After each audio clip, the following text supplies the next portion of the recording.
Hi, my name's Shawn Mcgovern, and welcome to my website. Today I'm going to give you a sample intermediate guitar lesson that I would typically teach some of my students in my studio.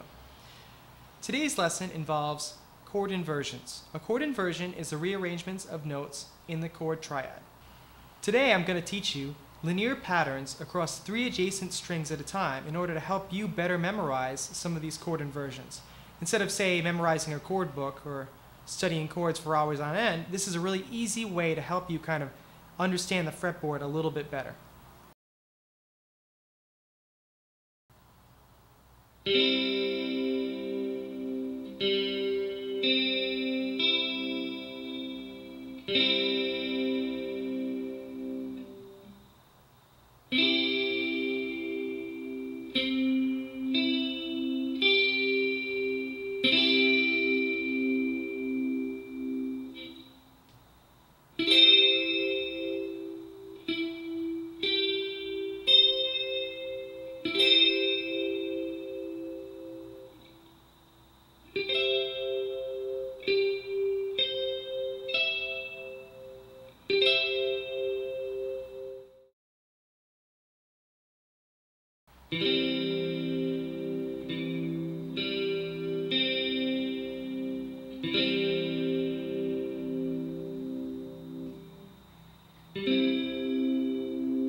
So now you've learned how to play a C major chord in 16 different positions. What's really cool about this is, say you're trying to make a more interesting chordal landscape. Instead of just playing this stagnant old C major chord, you can kind of do something a lot better, jumping around the fretboard, adding different kinds of dynamics and sound to that one boring old chord. Here's a track that I recorded where I'm just playing a C major in whole notes.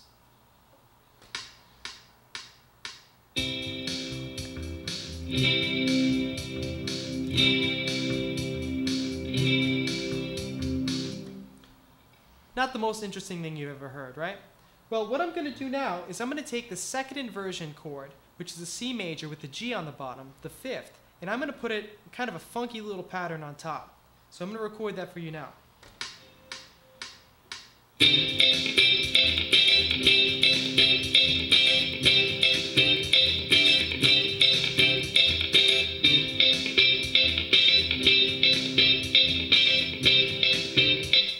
So now we've got a really low spectrum, we have the bass line, and we have a really high spectrum.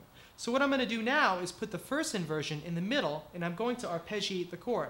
For those of you who don't know what arpeggiate the chord means, I'm going to pick one note at a time and let all the notes ring in the chord.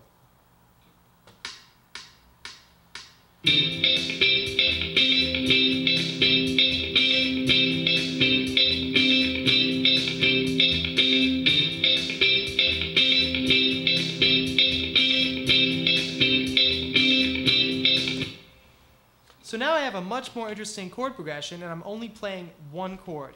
3 notes, that's it. Why this is cool is because say you want to do a cool lead on it or solo, you have something much better to work with. I'm going to do a little sample solo on it, and it's going to sound a lot better than if I just did this one old boring chord.